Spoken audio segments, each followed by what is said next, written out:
अखिल कोटि ब्रह्मांडाधिनायक परात्पर तत्व परब्रह्म परमात्मा तथा उन्हीं के अभिन्न स्वरूप सद्गुरुदेव भगवान के चरणों में अनंतशः प्रणाम। परमार्थ पथ पथिक सज्जनों एवं माताओं,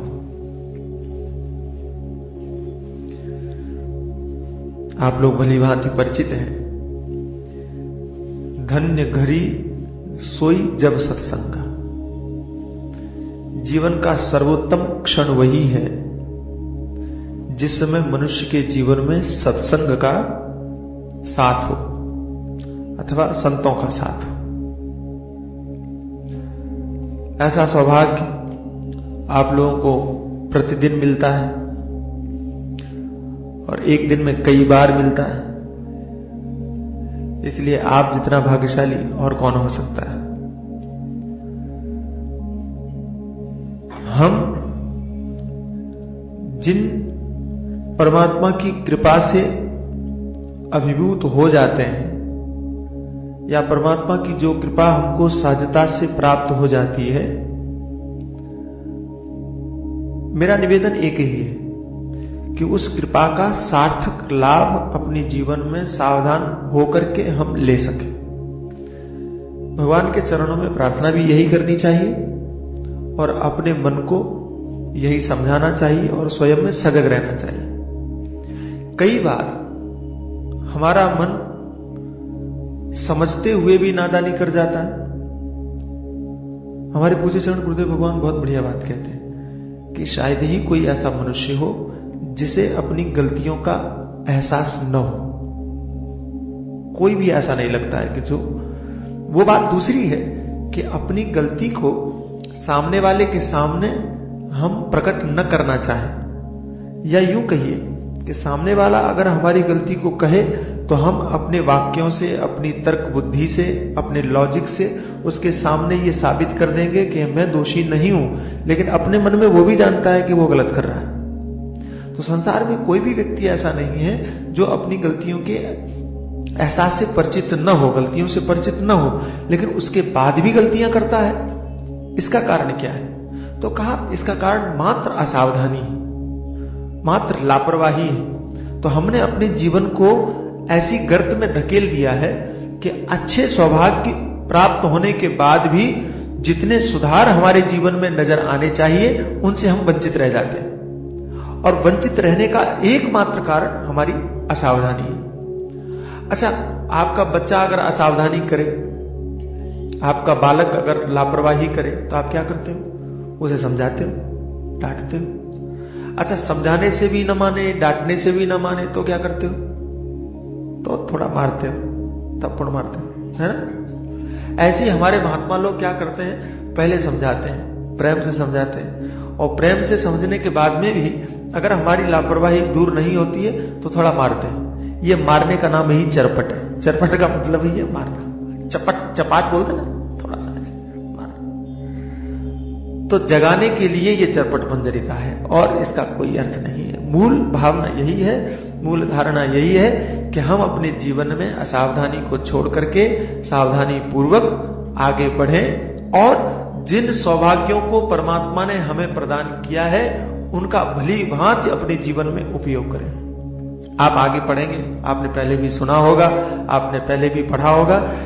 इस स्तोत्र में, इस रचना में भगवत पाद्य आचार्य शंकर, भगवान शंकराचार्य जी महाराज, जिन्होंने इस संसार को जगाने का, मुझे नहीं लगता है कि इतना जगाने का कार्य किसी दूसरे महापुरुष ने किया होगा, और आज की तारीख में, इस कलयुग में उनके जैसा महापुरुष दूसरा मुझे नजर नहीं आता, और हो भी नहीं सकता। न भूतो न भविष्यति, न कोई हुआ होगा।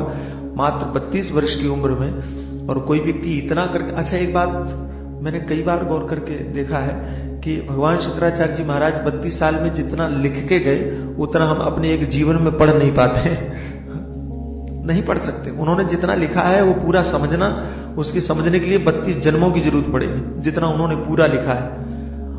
उनकी कृपा हो गई तो एक शब्द भी उनका पूरा समझ में आ जाए, यही उनकी कृपा है। तो अद्भुत महापुरुष हुए, अद्भुत महापुरुष हुए। और उन्होंने पूरे भारतवर्ष को जगाने के लिए, मैंने संतों से सुना है कि 3 बार पैदल परिक्रमा की है। छोटी सी उम्र में, मात्र 32 वर्ष की उम्र में उन्होंने लिख भी लिया, पढ़ भी लिया और जगा भी दिया। पूरे भारतवर्ष को जगाने का कार्य उन्होंने किया। और शायद आप लोग अच्छी तरह से परिचित हो कि जिस समय आचार्य का प्राकट्य भाव हुआ था, वो प्रकट हुए थे, उस समय पर इस देश में बौद्धों का तांडव हो रहा था और वे हमारे धर्म को, हमारे वेदों को होलियों के रूप में जला रहे थे। उस समय पर भगवान आचार्य प्रकट हुए और उनके ऊपर बहुत बड़ी जिम्मेदारी थी कि कैसे सनातन धर्म की स्थापना हो। और उन्होंने उसको घूम घूम करके पूरे भारतवर्ष में 3 बार भ्रमण करके और अलख जगाया, लोगों को सोते हुए जागृत किया, अपने धर्म के प्रति प्रेरित किया, अपने स्वरूप के प्रति प्रेरित किया।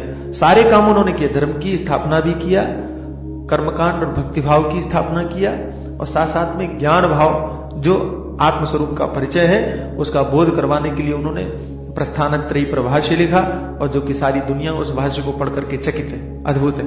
तो भगवान शंकराचार्य जी महाराज ने जगाने के अनेक कार्य किए और कई तरह से जगाने का प्रयास किया। तो उसमें एक ये चरपट पंजरिका भी है कि चपत मार करके थोड़ा सा सावधान किया है कि तुम कहां भूले हो, कौन सी जगह पर हो, जरा सावधान हो जाओ। जीवन का मुख्य उद्देश्य, मूल उद्देश्य आपका क्या है, उसको समझने की चेष्टा करो।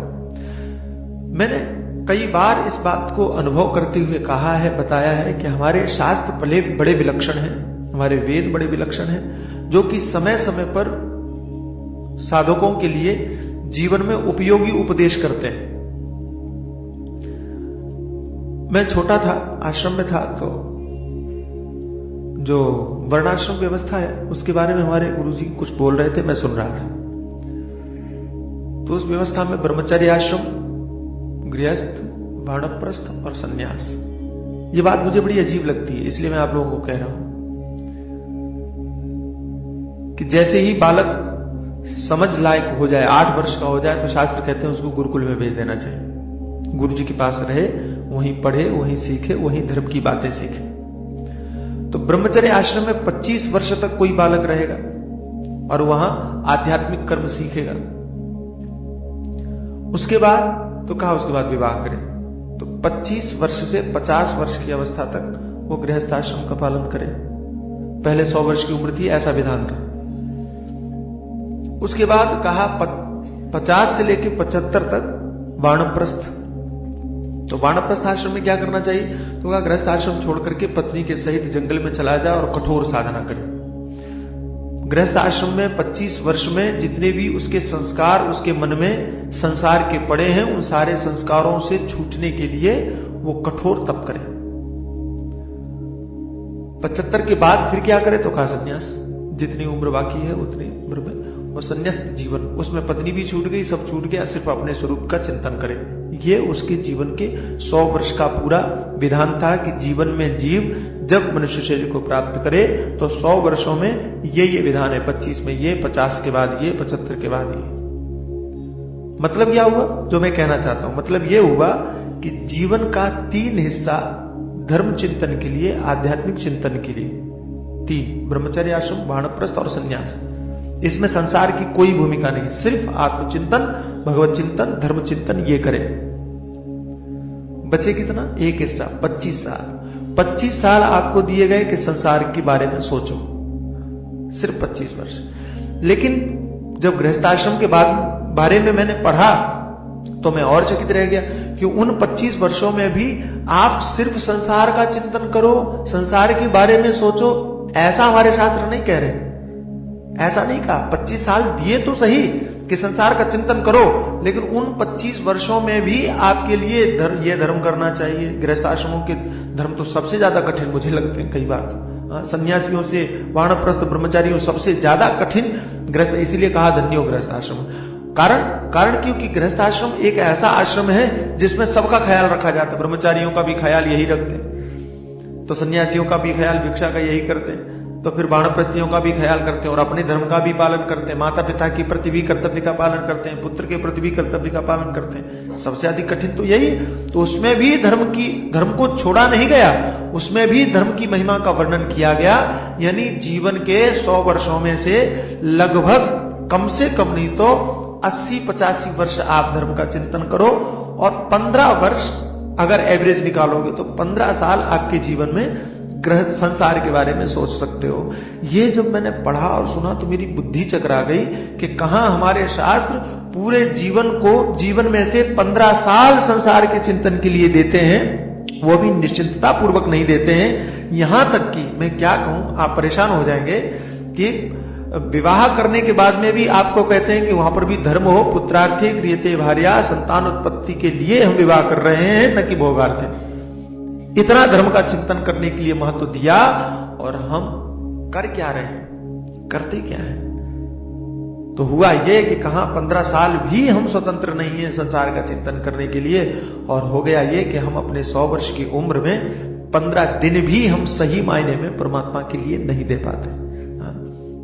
और अगर ईमानदारी से हम देखें तो शायद लगातार हम 15 मिनट भी अपने जीवन के परमात्मा को समर्पित नहीं कर पाते हैं, जीवन को समर्पित। आप बहुत भाग्यशाली हैं कि आप प्रतिदिन सत्संग कर लेते हैं, भगवान के चिंतन की बातें सुन लेते हैं। हम संसार के लोगों की बातें कर रहे हैं, हम दुनिया के लोगों की बातें कर रहे हैं, जिन्होंने हमारी तरह, आपकी तरह परमात्मा ने मनुष्य शरीर दिया, लेकिन उनके पास में परमात्मा के लिए ही समय नहीं है और सारे संसार की चीजों के लिए समय है। तो हम एक ही निवेदन करते हैं कि जो कुछ हमको प्राप्त हुआ है, हमारे ऋषियों ने, हमारे वेदों ने, हमारे शास्त्रों ने, हमारे भगवान ने हमको जो कुछ भी मौका दिया है, और बड़ी कृपा है परमात्मा की, समझने लायक बुद्धि भी दी।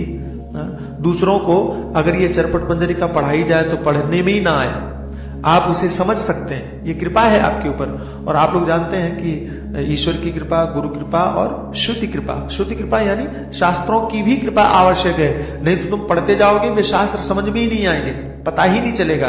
तो ये आपके ऊपर शास्त्रों की भी कृपा है कि आप पढ़ते हैं तो आपको समझ में आता है, महात्मा लोग बोलते हैं तो आपको समझ में आता है। हमने कई लोगों को सुना है, बड़ी बड़ी भीड़ में जाकर के लोगों को देखा है, हमने कहा ये जो बोल रहे हैं आपको समझ में आ रहा है? तो कहा नहीं आ रहा है। बैठे क्यों? बोले बस देख रहे हैं, हम भी तमाशा हो रहा है, भीड़ हो रही है इसलिए बैठे।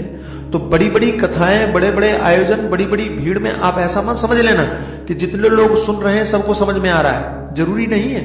क्यों? जिनके ऊपर शास्त्रों की, श्रुतियों की कृपा नहीं होगी, वे कितना भी पढ़ ले, वे कितना भी सुन ले, ये सुनी ही चीजें, ये कही हुई चीजें उनकी समझ में नहीं आ सकती। ये भी आपके ऊपर परमात्मा की कृपा है कि आपको एक ही बार कहने में समझ में आ जाती है, और ये भी भगवान की कृपा है कि एक बार न कहने में, न कह करके समझने में आए तो परमात्मा उसी चीज को दोबारा बताने के लिए भी किसी को भेज देता है। कई बार आपने देखा होगा, एक एक ग्रंथ आप कई बार सुन चुके हो, वही गीता का दूसरा अध्याय एक ने सुनाया होगा तो दूसरा फिर आकर के सुना जाएगा, तीसरा कोई संत फिर उसको सुना जाएगा, अलग अलग तरीके से सुना जाएगा। यानी परमात्मा की कितनी कृपा है कि एक ही चीज को बार बार चिंतन करने का अवसर हमें मिलता है। और लेकिन उसके बावजूद, उसके बाद भी अगर हम सावधान न रहें तो इसमें किसका दोष है? तो हमारा दोष है। और उस दोष को दूर करने के लिए ये चरपट पंजरिका, ये थप्पड़ है छोटा सा, ये भगवान शंकराचार्य जी का जगाने के लिए एक चपाट है कि आप जागिए, सोइए मत, सावधान होइए। हाँ, ये शरीर पैदा हुआ, बूढ़ा हो गया, पता नहीं चला, मालूम नहीं पड़ा। आप तो इतने बड़े हो गए, मुझे लगने लगा है कि मैं देखो बाल सफेद होने लगे हमारे, हाँ बुढ़ापा आ गया, क्या हो रहा है, शरीर खत्म हो रहा है, कैसे देखते देखते सब समाप्त हो गया।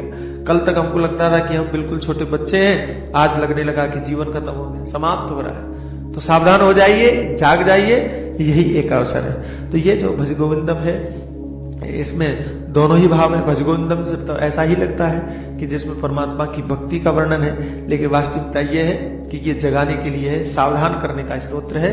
भक्ति से मतलब परमात्मा का चिंतन करने से है। और गोविंदम शब्द जानबूझ करके कहा, तो कहा क्यों? बोले गोविंद का मतलब है जो गोश इंद्रियाश्च, गो माने होती इंद्रियां, इंद्रियों को विंदते प्रकाशते, जो इंद्रियों को प्रकाशित करने वाला आत्म तत्व है, उसका तुम चिंतन करो, यही गोविंद का तात्पर्य है। आत्म तत्व का बोध हो, अपने आप को जानो, अपने आप को समझो।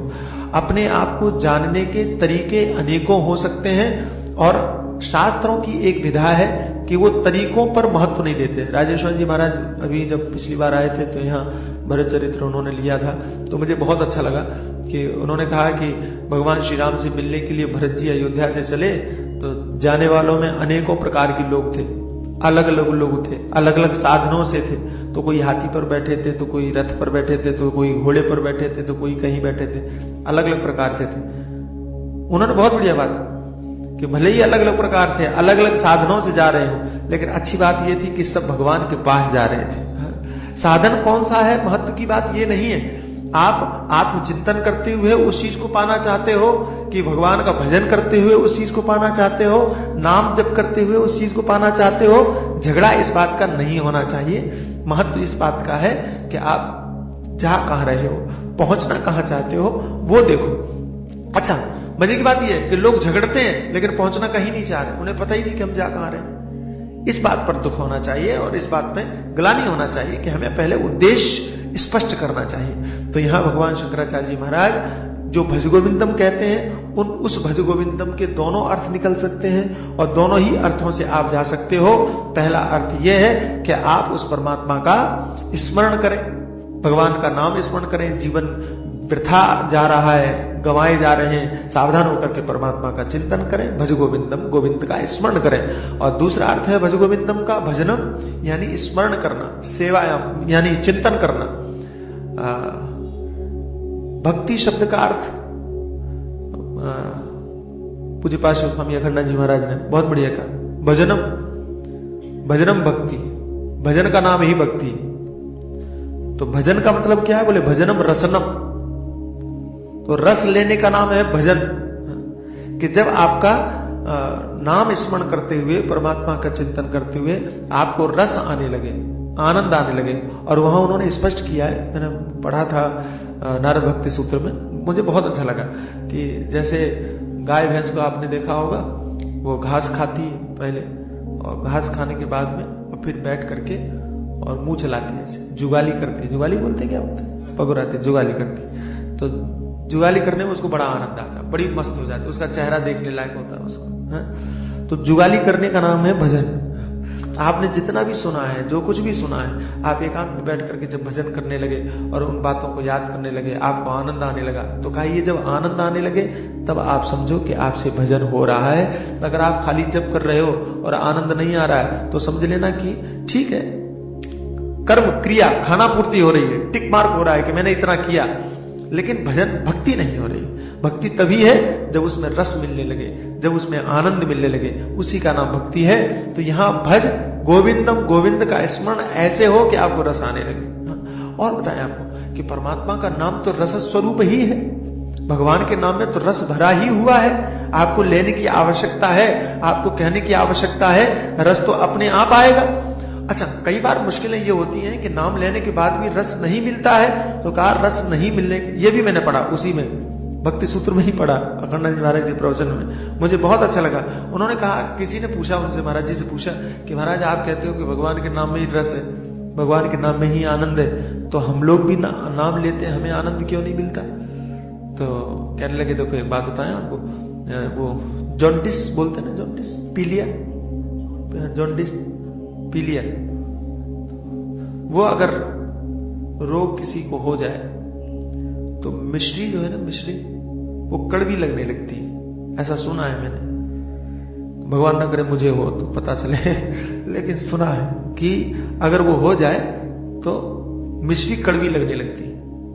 तो अखंडानंद जी महाराज ने वहां कहा कि मिश्री कड़वे लगने लगती है, और एक बात तुमको मालूम है कि उस रोग को ठीक करने का जो उपाय है, दवा है, वो मिश्री ही है, उसी को खाओ। तो पूछा कब तक खाएं? बोले जब तक मीठी न लगने लगे, क्योंकि मीठी लगने लगेगी तो इसका मतलब है कि तुम्हारा रोग दूर हो गया। तो पूछने वाले ने पूछा कि जब तक मीठी न लगे तब तक खाएं, और जब मीठी लगने लगे तो? बोले फिर छोड़ी नहीं जाएगी, तुम खाने ही लगोगे इतना सहज है, सरल है। ऐसे ही जब तक परमात्मा के नाम में हमको मिठास नहीं आई है, इसका मतलब है कि संसार का रोग लगा हुआ है, संसार का पीलिया हमको हुआ है, जॉन्डिस हुआ है। और तो दवा उसका क्या है, उस रोग को दूर करने की दवा क्या है? बोले भगवान का नाम, परमात्मा के चिंतन, यही उसका दवा, यही उसकी दवा है, इस रोग की दवा यही है। तो कहा इसको करें कब तक? बोले जब तक कि इसमें आनंद ना आने लगे। नाम जप में, भगवान के स्मरण में जब तक आपको सुख की अनुभूति न होने लगे तब तक इसको करते रहो। तो कहा अच्छा आनंद आने लगे तो फिर छोड़ दें? तो कहा फिर छूटेगा ही नहीं, फिर चाहोगे तो भी नहीं छूटेगा। और मैंने सुना है कि चैतन्य महाप्रभु के वहां एक कोई भक्त था, सेवक था, और भगवान के नाम का ऐसे ही चिंतन करता था, और यहां तक उसका अभ्यास हो गया, इतना चिंतन रस आने लगा कि जब मलमूत्र का विसर्जन करने जाए तो भी भगवान के नाम का स्मरण करे। तो किसी ने जाके शिकायत किया प्रभुपाद से और कहा कि वो मलमूत्र के विसर्जन के समय नाम स्मरण करते हैं। और मुझे ये बहुत अच्छा लगता है कि आचार्य ने उनको बुलाया, बोले तुम ऐसा करते हो? बोले हाँ। तो कहा ये तो ठीक नहीं है, गलत है, ऐसा नहीं करना चाहिए। ठीक है, तो दोबारा वो गया तो जीभ पकड़ के बैठता था। कैसे कैसे लोग हुए बताइए, अद्भुत लोग, जीभ पकड़ के। ये भी जाके शिकायत किया, वो जीभ पकड़ के बैठता है। तो आचार्य ने कहा कि तुम ऐसा करते हो? बोले क्या करूं महाराज, इतना आनंद आने लगा है, इतना अभ्यास हो गया है कि अब वो रहा ही नहीं जाता, और आपकी आज्ञा है। जीव बोले नहीं, अब तुम्हारे लिए कोई नियम नहीं है, कोई विधि कोई निषेध, तुम सारी विधि निषेध से दूर हो गए। तो जिस समय जीव को आनंद आने लगेगा, जिस समय रस मिल जाएगा, तो रस मिलने के बाद में फिर वो छूटेगा ही नहीं। ये निश्चित सत्य है, यथार्थ है। और गोस्वामी तुलसीदास जी महाराज कहते हैं कि भगवान के भजन में, भगवान की कथा में जो ये अनुभव कर लेता है कि वो तृप्त हो गया, तो कहा रस विशेष जाना तिन नहीं। इसका मतलब है कि उन्होंने उसके रस को जाना ही नहीं है, उसके रस को समझा ही नहीं है, क्योंकि यहां से कोई तृप्त हो ही नहीं सकता। भागवतकार कहते हैं कि बार बार सुनने के बाद भी इसके रस की महिमा कम नहीं होती। 1000 बार सुन लो तब भी वैसा ही नित्य नवीन बना रहता है, नित्य नवीन। अच्छा, भगवान का दर्शन भी नित्य नवीन है, भगवान का चिंतन भी नित्य नवीन है, भगवान का स्मरण भी नित्य नवीन है, और यहां तक कि भगवान की कथा भी नित्य नवीन है। भगवान की कथा, वही कथा आप 50 लोगों से सुनो, 50 बार सुनो, हर बार आपको कुछ न कुछ अलग दिखाई देगा। और मैंने यहां तक अनुभव किया है कि सुनाने वाला कितना भी खराब सुनाए, सुनने वाला अगर बहुत अच्छी तरह से सुने तो उसे उस कथा में भी, जो सुनाने में बिल्कुल योग्यता नहीं रखता है, उस व्यक्ति की कथा में भी सुनने वाला अगर योग्य है तो कुछ न कुछ अच्छा ही ढूंढ ही लेगा, उसे भी उसमें रस मिल ही जाएगा। तो मेरा मतलब है भज गोविंदम, गोविंद का स्मरण हो, यानी जब रस मिलने लगे तब। और दूसरा अर्थ वहां पर है वो ये है कि गोविंद का मतलब है जो आत्मा है, जो इंद्रियों को प्रकाशित करने वाला है, उसका भजन करना, यानी उसकी भक्ति क्या है? स्वस्वरूपानुसंधानम भक्ति रीति विधीयते। वो भी भजन है, वो भी भक्ति है कि जब आपको अपने स्वरूप के चिंतन में आनंद आने लगे, अपनी खोज में आनंद आने लगे। अच्छा देखो, आत्मा आनंद स्वरूप है, इस बात से हम सब परिचित हैं, कई बार सुन चुके हैं कि आत्मा आनंद रूप है, आनंद ही उसका स्वरूप है, सच्चिदानंद स्वरूप है। और वो आत्म तत्व नींद के समय पर हमें आनंद की अनुभूति करवाता ही है, अज्ञानी लोग भी जानते हैं। जब उसका साक्षात्कार हो जाएगा तब तो सुख और रस सबको मिलेगा ही, क्योंकि वो आनंद है तो उसकी आनंद की अनुभूति होगी। लेकिन हमारे महात्मा कहते हैं कि उसका चिंतन करते समय जब तुमको आनंद मिलने लगे तब समझो तुम्हारी साधना सिद्ध है। अभी उसकी अनुभूति हुई नहीं है, आत्म तत्व को जाना नहीं है, आत्म तत्व को पाया नहीं है, अनुभव नहीं किया है, लेकिन उसका चिंतन कर रहे हैं, अनुसंधान कर रहे हैं, मैं कौन हूं, इसको ढूंढ रहे हैं, इसकी खोज कर रहे हैं। तो कहा जिस समय उस खोज में भी तुमको आनंद की अनुभूति होने लगे, खोज में भी आनंद का एहसास होने लगे, तब समझो कि तुम्हारा चित्त शुद्ध हो गया और निश्चित रूप से आपकी साधना आप अपनी पराकाष्ठा की ओर जा रही है। तो आप कैसे भी, चाहे वो ज्ञान के माध्यम से, चाहे वो भक्ति के माध्यम से, किसी भी प्रकार से अपने जीवन को आध्यात्मिकता की ओर मोड़े, अंतर्मुख करें, बहिर्मुखता को छोड़ करके अंदर की ओर जाएं। ये यही इस भज गोविंद का तात्पर्य है। कहां कहां हम फंसते हैं, कहां कहां हमारी उलझने हैं, कहां हम ऐसे उलझे हुए हैं कि हम छूट नहीं रहे हैं, कौन कौन सी ऐसी जगह है कि जहां से हम असावधान हैं। देखो, हम 1 घंटा प्रवचन सुनते हैं, 1 घंटा प्रवचन सुनने के बाद में, और जितना भी संसार में समय हमारा रहता है, तो ज्यादातर कौन कौन सी बाधाएं हमारे जीवन में आती हैं जो हमें आत्मचिंतन से वंचित कर देती हैं, अथवा हम ध्यान नहीं दे पाते हैं। भगवान शंकराचार्य जी महाराज ने अपने इस चरपट पंजरिका स्तोत्र में उन सारी बाधाओं को छोटे छोटे रूप में रखा है।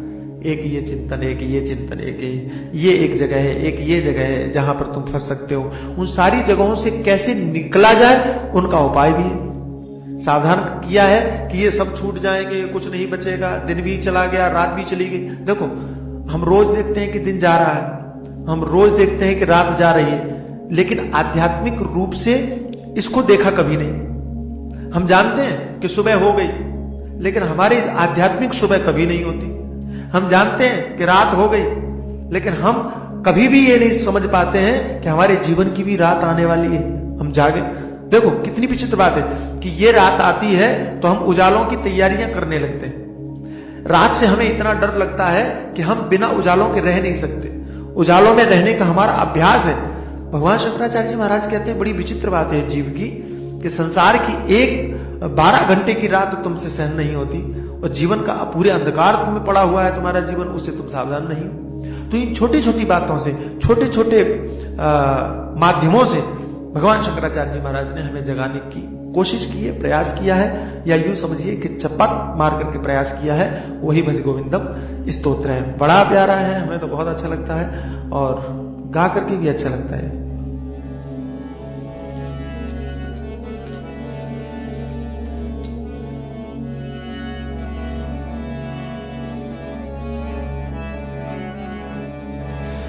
भज गोविंदम भज गोविंदम गोविंदम भज मूढ़मते भज गोविंदम। गाई गाई। गोविंदम भज मूढ़मते प्राप्ते सन्निहिते मरणे नहीं नहीं रक्षते डुंक्री करणे प्राप्ते सन्निहिते मरणे नहीं नहीं रक्षति डुंक्री करणे भज गोविंदम भज गोविंदम गोविंदम भज मूढ़मते भज गोविंदम।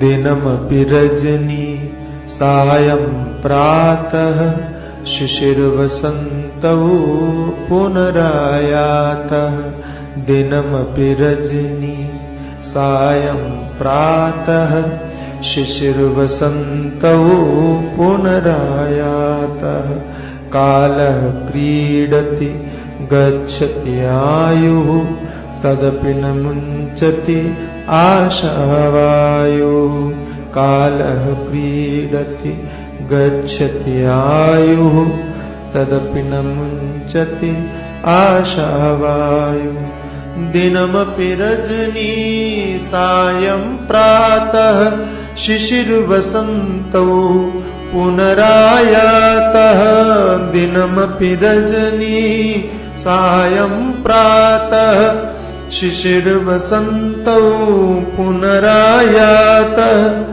कालः क्रीडति गच्छति आयुः तदपि न मुञ्चति आशावायुः कालः क्रीडति गच्छति आयुः तदपि न मुञ्चति आशावायुः भज गोविंदम भज गोविंदम गोविंदम भज मूढ़मते भज गोविंदम भज गोविंदम गोविंदम भज मूढ़मते।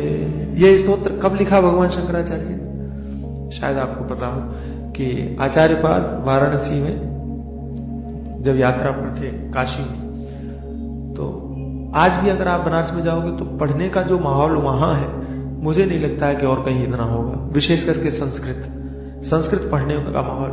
और शायद अगर मैं गलत नहीं हूं, हर गली में कोई ना कोई विद्यालय आपको मिल जाएगा, छोटा मोटा विद्यालय, और हर गली या हर तीसरा चौथा मकान ऐसा आपको मिल जाएगा जहां कोई आचार्य अपने शिष्य को बैठा करके पढ़ा रहा होगा आज भी। और मुझे दोनों जगह रहने का अवसर मिला है, सौभाग्य मिला है। हरिद्वार में भी मैं रहा हूं और वाराणसी में भी रहा हूं। मैं जब छोटा था मुझे बड़ा अजीब लगता था कि हरिद्वार में महात्मा बहुत है, पढ़ने का माहौल वहां भी है, और वहां भी महात्मा लोग साइकिल खरीदते हैं। आपको हंसी आएगी लेकिन सच है। तो मैंने पता लगाया साइकिल क्यों खरीदते हैं, बोले भंडारा दूर दूर तक खाने जाना पड़ता है। पैदल मुश्किल हो जाता। तो हरिद्वार में महात्मा लोग साइकिल खरीदते हैं कि दूर दूर तक भंडारा खाने जा सके, इसलिए एक दिन में कई जगह जा सके। और बनारस में भी साइकिल खरीदते हैं महात्मा लोग, लेकिन वहां किसी लिए खरीदते? पढ़ने के लिए जा सके। मुझे बहुत अच्छा लगा, वहां महात्माओं के पास साइकिल है और जाएंगे, हर गली में आपको संत मिल जाएगा। वहां बनारस के सन्यासी भी, काशी के सन्यासी भी प्रसिद्ध हैं, सब जगह सन्यासी मिल जाएंगे, लेकिन पढ़ने के लिए जाते हैं। और मैंने बूढ़े बूढ़े महात्माओं को पढ़ते हुए देखा है। मैं तो छोटा ही था उस समय पर जब था वहां, और मैंने देखा कि एक महात्मा रहे होंगे 65 वर्ष के, और वो लघु सिद्धांत कौमुदी पढ़ते थे। मुझे बड़ा आश्चर्य हुआ, और उनको देखकर हमको भी जोश आता था कि ये देखो इतने बूढ़े हैं और साइकिल पर बैठ करके वो आचार्य बहुत बढ़िया पढ़ाते हैं, तो वहां पहुंच जाए। बहुत पढ़ने का माहौल है, व्याकरण पढ़ने का तो गजब का माहौल है वहां, अद्भुत माहौल है। तो मुझे आश्चर्य भी होता था कि अगर इस उम्र में इन्होंने पढ़ भी लिया तो उस पढ़ाई का करेंगे क्या। मुझे भी आश्चर्य होता। और जब ये चरपट पंजरिका मेरे आंखों के सामने से गुजरी, और तब मुझे भरोसा हो गया कि जो मैं सोचता था बिल्कुल सही था। क्योंकि व्याकरण पढ़ने का 65 वर्ष की उम्र में महात्मा हो जाने के बाद कोई अर्थ नहीं है, लेकिन वहां पढ़ने का इतना जज्बा है, लोगों में इतना उत्साह है कि आदमी को लगता है कि जीवन में थोड़ा पढ़ाई कर लेनी चाहिए। भगवान शंकराचार्य जी महाराज जब वहां से गुजरे तो उन्होंने एक घाट पर एक बूढ़े ब्राह्मण को व्याकरण का एक नियम रटते हुए देखा। इसमें आप देखिए डुक्रीय करणे एक लिखा है, डुक्रीय करणे। ये व्याकरण सूत्र का एक सूत्र है, कौमुदी का एक सूत्र है जो पाणिनि जी ने लिखा है, व्याकरण का एक सूत्र। तो एक बूढ़े से ब्राह्मण देवता जिनकी उम्र 80 साल होगी, 85 साल होगी, ऐसे वृद्ध, और इसको याद कर रहे थे, डुक्री करणे डुक्री करणे डुक्री करणे ऐसे। अच्छा, कोई भी चीज रटना, विद्यार्थी को तो रटना पड़ता है। रटंती विद्या, अगर रटोगे नहीं तो फिर विद्या रहेगी कैसे, कंठ में नहीं आएगी, तो रटना पड़ता है। तो वो याद करने के लिए इसको रट रहे थे, डुक्री करणे। तो आचार्य जब निकले और उन्होंने उनकी अवस्था को देखा और इस व्याकरण के सूत्र को रटते हुए देखा, तो जैसे मुझे आश्चर्य हुआ ऐसे उनको भी हुआ होगा कि इस उम्र में, इस अवस्था में जब नाम भगवान का निकलना चाहिए, गोविंद गोविंद रटन होना चाहिए, कृष्ण कृष्ण रटन होना चाहिए, राम राम रटन होना चाहिए, तब ये डुक्री करने रट रहे हैं। अद्भुत बात है। और आचार्य को यह आश्चर्य हुआ कि इस उम्र में अगर मृत्यु देवता आ गए, यमदूत आ गए, तो क्या यमदूतों से ये डुक्री करने रक्षा कर पाएगा, बच पाएगा, ये रक्षा हो पाएगी? मृत्यु के दुख से ये डुक्री करने नहीं बचा सकता। और वहां उनके मन में दुख हुआ और उस दुख से उनके ऊपर कृपा हुई, तो पास में गए और जाकर के उनको उपदेश किया। और उपदेश, मूलतः उपदेश थोड़े में होगा, लेकिन बाद में उसी बात को आधार बना करके भगवान शंकराचार्य जी महाराज ने ऐसे उन सभी लोगों के लिए जो अपनी अवस्था को ध्यान में न रख करके संसार की बेमतलब की चीजों को रट रहे हैं, उन सभी को इंगित करते हुए भगवान शंकराचार्य जी महाराज ने इस स्तोत्र की रचना किया। वहां ब्राह्मण देवता से कहा कि भाई तुम ये क्या रट रहे हो? तो ब्राह्मण देवता ने पहले तो बड़े रूखे शब्दों में कहा कि तुम्हें नजर नहीं आता, तुम भी तो विद्वान लगते हो। अरे मैं व्याकरण का सूत्र रट रहा हूं। तो भगवान शंकराचार्य जी ने कहा कि व्याकरण का सूत्र रट रहे हो, लेकिन जरा बताओ कि अगर मृत्यु आई तो ये व्याकरण का सूत्र तुम्हारी रक्षा कर पाएगा? इसको रटने से फायदा क्या है? तुम्हें मिलेगा क्या? विद्वान हो गए ठीक है, लेकिन वो विद्वता किस काम की जो तुमको अपने स्वरूप तक न ले जाए? विद्या तो वही है जो मुक्त कर सके। सा विद्या या विमुक्त है, जो मुक्त कर सके वही विद्या है। ऐसी स्थिति में तुम ये सब छोड़ो। तो आचार्य का प्रभाव, आचार्य की वाणी का प्रभाव, उनके तेज का प्रभाव कि उनको अकल आ गई, और बड़ी कृपा थी भगवान की कि उनको अकल आ गई। नहीं तो ऐसी अवस्था में जो व्याकरण रट रहा होगा वो जरूरी नहीं है कि किसी की भी बात मान ले। बड़ा हठी लोग भी होते हैं ऐसे, बोले तुमको नहीं सीखना है मत सीखो, लेकिन हमको यही करना है। भगवान शंकराचार्य की बात मान ली और उन्होंने भगवान का स्मरण करना आरंभ किया। उन्होंने पूछा भी कि क्या करना है। मैंने बहुत पहले भगवान शंकराचार्य जी के ऊपर एक फिल्म बनी थी और वो हमारे गुरुजी ने हमको दिखाया था, और उसमें ये घटना दिखाया है। वहां एक ब्राह्मण देवता को कैसे संवाद हुआ है वो मुझे याद है। तो वहां उन्होंने पूछा कि फिर मुझे क्या करना चाहिए, और तब आचार्य ने उनको कहा भज गोविंदम, भगवान का स्मरण करो, परमात्मा का चिंतन करो। ये चिंतन तुम्हें मृत्यु के भय से छुटकारा दिलवाएगा। अच्छा, कई लोग गलत मान लेते हैं कि भगवान का नाम मृत्यु से छुटकारा दिलवाता है। मृत्यु से छुटकारा मतलब मृत्यु के भय से छुटकारा दिलवाता है। मरने का कोई डर नहीं रहता, मरने का कोई भय नहीं रहता, ये बात ध्यान रखना। मृत्यु अटल सत्य है, जो जन्मा है उसकी मृत्यु जरूर होगी। इस बात को अपने मन में हमेशा सदैव निश्चय करके मान लो। जातस्य ध्रुव मृत्यु, जिसका भी जन्म हुआ है उसकी मृत्यु जरूर होगी। लेकिन महात्मा लोग इसके पीछे पीछे दूसरी बात कहते हैं कि एक बात ध्यान रखना, भगवान श्री कृष्ण ने अर्जुन को जो कहा है जातस्य ही ध्रुव मृत्यु, जिसका जन्म हुआ है उसकी मृत्यु जरूर होगी। तो महात्मा कहते हैं अब तुम ये बताओ तुम्हारा जन्म हुआ है कि नहीं? अगर नहीं हुआ है तो तुम्हारी मौत भी नहीं होगी। अगर तुम अपना जन्म मानते हो तो तुम्हारी मृत्यु जरूर होगी, कोई रोक नहीं सकता। लेकिन अगर तुम्हारा जन्म ही नहीं हुआ है तो तुम्हारी मौत कैसे होगी? इसलिए डरने की जरूरत नहीं, भयभीत होने की जरूरत नहीं। ये ज्ञान, ये विज्ञान, ये धारणा, ये भक्ति, ये परमात्मा चिंतन तुमको उसी भय से निकाल करके बाहर लाता है।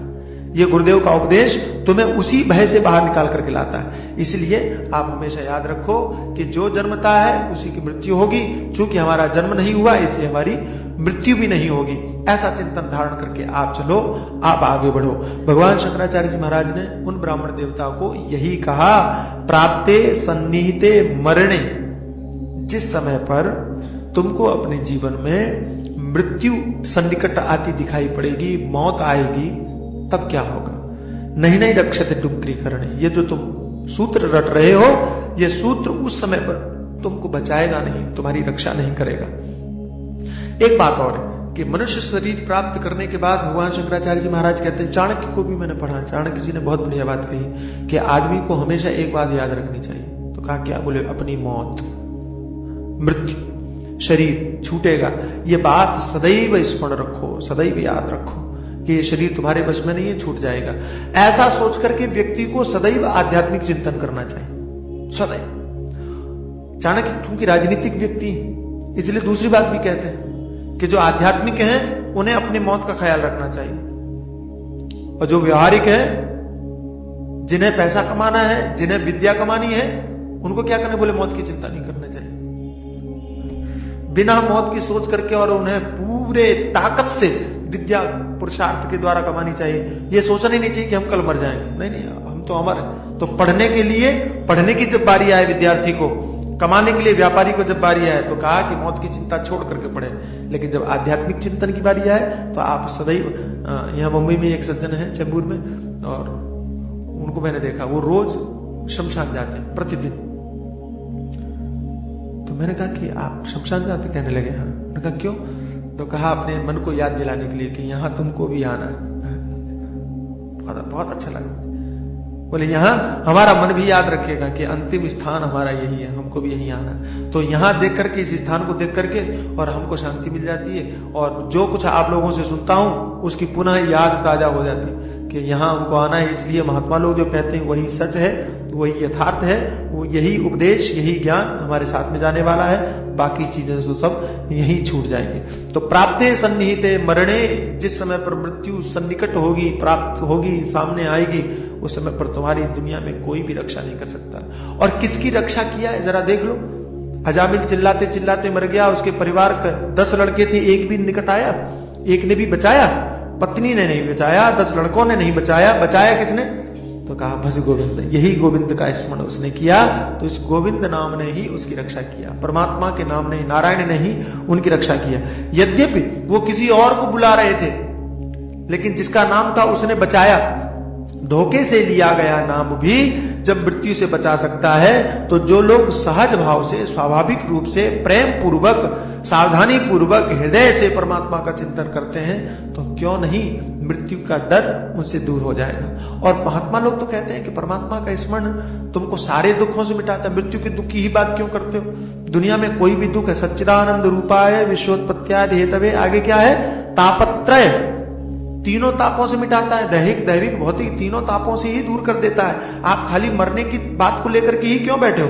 एक सज्जन, अच्छा लोग अपने मतलब की बात ही सुनते हैं। एक सज्जन बोले कि स्वामी जी आप कहते हो कि परमात्मा का चिंतन मृत्यु के दुख को मिटाता है। अरे मृत्यु तो अभी दूर है, पहले दूसरे दुखों से निपटना है। जब मृत्यु आएगी तब भगवान का स्मरण भी कर लेंगे। मैंने कहा भाई आप इस बात को सुधारो कि परमात्मा का चिंतन सिर्फ मृत्यु के दुख से दूर नहीं करता, सिर्फ मृत्यु के भय से नहीं दूर करता है, वो सारे दुखों से दूर कर देता है। सारे दुख आप स्मरण करके देखो, आप समर्पित भाव होकर के देखो, चिंतन करके तो देखो। तो भगवान शंकराचार्य जी महाराज कहते हैं प्राप्ते सन्निहिते, जीवन में सदैव याद रखो, स्मरण रखो दो चीजें। पहली, ये शरीर छूट जाएगा। दूसरा, इस शरीर से छूटने का डर अगर आपको सता रहा है, भय आपको सता रहा है, तो आप परमात्मा का चिंतन करो, क्योंकि वो परमात्मा का चिंतन ही तुम्हारे उस भय को दूर करेगा। बहुत स्पष्ट समझना कि परमात्मा का चिंतन तुम्हें मरने से बचा लेगा, ऐसा नहीं है, कोई धोखे की बात नहीं है। ऐसा मत समझना कहा कुछ जा रहा है होगा कुछ। क्योंकि दुनिया में अगर भगवान का स्मरण करने वाले लोग जीवित बचते, जिंदा रहते, मृत्यु ही नहीं होती, तो आज सारे महापुरुष होते, सब होते। प्रेमपुरी जी महाराज यहीं होते, शंकराचार्य भगवान यहीं होते, भगवान सुखदेव यहीं होते, भगवान वेदव्यास जी महाराज यहीं होते, और भी सब यहीं होते जितने सुनते। लेकिन सबके शरीर, यहां तक कि भगवान ने भी जब शरीर लेकर के अवतार ग्रहण किया, उनके भी शरीर छूट गए। भगवान कृष्ण भी चले गए, भगवान श्री राम भी चले गए। इसका मतलब क्या हुआ? इसका मतलब मात्र इतना है कि आप इतना ध्यान रख लो कि शरीर लेकर के अगर परमात्मा भी इस संसार में प्रकट होगा तो उसका भी शरीर छूटेगा। फिर हम और आप कौन होते हैं? जाएगा ये शरीर, पक्की बात है, ये याद रखो एक बात। दूसरी बात ये भी पक्की है कि शरीर जाएगा, और अगर ज्ञान नहीं है, बोध नहीं है, विवेक नहीं है, तो शरीर के जाने का दुख भी होगा, ये भी पक्का है। तो शरीर को तो नहीं रोका जा सकता, लेकिन क्योंकि अटल सत्य है, वो नियम है, ध्रुव सत्य है कि शरीर को नहीं रोका जा सकता, लेकिन शरीर के जाने का जो दुख होगा उसको रोका जा सकता है, उसको बचाया जा सकता है। तो वो कैसे बचेगा? भज गोविंदम, परमात्मा का स्मरण करो, भगवान के नाम का चिंतन करो, तो तुम्हारे उससे रक्षा हो सकती है। और बार बार स्मरण करो, एक बार नहीं। भज गोविंदम, भज गोविंदम, गोविंदम भज मूढ़ मते। मूढ़ का मतलब है मूर्ख, मूर्ख का मतलब है, मैं जहां तक समझता हूं, मूर्ख का मतलब अज्ञानी नहीं है, मूढ़ का मतलब अज्ञानी नहीं है। ऐसा मत समझ लेना जिसे कुछ नहीं आता हो ना। मूढ़ का मतलब, मूढ़ शब्द का अर्थ है सम्मोहित है जो, मोहित है जो, जिसकी बात मधु भैया कह रहे थे, मोह सकल व्याधि निकर मूला, जो जानते हुए भी अच्छा काम नहीं कर पाता है, यानी जो लापरवाह है, यानी जो असावधान है। जानता तो है कि मुझे ये करना चाहिए, जानता तो है कि मुझे यहां नहीं जाना चाहिए, लेकिन करता वही है। ये कौन है? तो कहा वो मूढ़ है। इसलिए भगवान शंकराचार्य जी ने जानबूझ करके मूढ़ शब्द कहा। क्यों? क्योंकि 80 साल की उम्र में अगर कोई डुकरी करने रट रहा है, व्याकरण का सूत्र रट रहा है, तो इसका मतलब वो अज्ञानी तो नहीं है तो समझदार, बुद्धि तो है उसमें समझने, क्योंकि बुद्धि नहीं होती तो वो व्याकरण कैसे पढ़ता, व्याकरण कैसे रटता? तो समझदार तो है, लेकिन समझदारी का जो सदुपयोग होना चाहिए वो नहीं कर रहा है, जो उसे वाकई करना चाहिए वो नहीं कर रहा है, जो नहीं करना चाहिए उसमें अपनी ऊर्जा को बेमतलब खर्च कर रहा है। तो यही यहां ध्यान देना कि यहां ऐसा मत समझना कि अज्ञानियों के लिए कह दिया, ये चीज अज्ञानियों के लिए हो भी नहीं सकती, ये समझदार लोगों के लिए, क्योंकि यहां सूत्रों में बात की है, यहां बिल्कुल एक एक बात पॉइंट टू पॉइंट बात की है, बेमतलब की बकवास नहीं है यहां। इसलिए समझदार लोगों के लिए, लेकिन उन लोगों के लिए जो असावधान है, उन लोगों के लिए जो जानते हैं लेकिन अलसाए हुए पड़े हैं, उन्हें मालूम है कि सुबह जागना चाहिए लेकिन सो रहे हैं, अब जाने दो कोई बात नहीं। और तब माता पिता ने देखा कि नहीं, अरे इसे तो जाग देना चाहिए, तो पास में गए, उठ, तो उठाया, हाथ से उठाया, जागो, मारा उसको धीरे से, उठो जागो। तो उन लोगों के लिए, ये हम सब के लिए। और मुझे लगता है कि हम सब कहीं ना कहीं असावधान हैं। हम सब सुनते हैं, ये सुनते हैं जागने के लिए, लेकिन जागने के बाद में फिर सो जाते हैं। श्रुति कहती है कि उत्तिष्ठत जागृत प्राप्य वरान निबोधत, उठो और जागो। हमने बहुत छोटे में सुना था, गुरुजी ने सुनाया कि श्रुति दोनों बात कहती, उठो और जागो, क्योंकि कई बार उठने के बाद भी नहीं जागते हैं, उठने के बाद में भी सोए रहते हैं। ये उठने के बाद सोए कौन रहते हैं? बोले असावधान। उठने के बाद सोए हुए कौन है? तो कहा कि जो लापरवाह है, जिन्होंने अपने जीवन की ऊर्जा को गलत जगह पर इस्तेमाल किया है, वे सोए हुए हैं, वे असावधान हैं, वे अर्ध निद्रा की अवस्था में, अध जगे हैं, आधे जगे हुए हैं, आधे सो रहे हैं, उन्हें पता ही नहीं कि हम कहां जा रहे हैं। तो उन लोगों के लिए मूढ़, अरे मूर्ख, अरे असावधान, अरे लापरवाह, जागो। क्या करें? तो कहा परमात्मा का स्मरण करो, क्योंकि अगर मृत्यु सन्निकट आई तो उस मृत्यु से तुम्हारी रक्षा कोई नहीं कर सकता।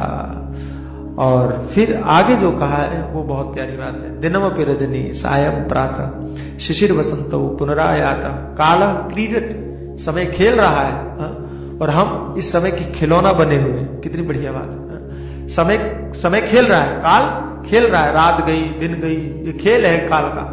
और इस खेल के खिलौने कौन है? बोले हम और आप। तो हम और आप काल के खिलौने न बन जाएं कहीं, इसलिए भगवान शंकराचार्य जी कहते हैं जागो, सावधान हो जाओ। काल क्रीडति गच्छति आयु, काल खेल रहा है, हमारी आयु समाप्त हो रही है, जा रही है। तदपि न मुंचते आशा वाय, उसके बाद में भी हमारी आशाएं छोड़ नहीं रही हैं हमको, अथवा हम आशाओं को छोड़ नहीं रहे हैं। थोड़ा सा सावधान हो जाओ, थोड़ा सा जागो। भगवान शंकराचार्य जी कहते हैं। इस श्लोक पर हम कल विचार करेंगे।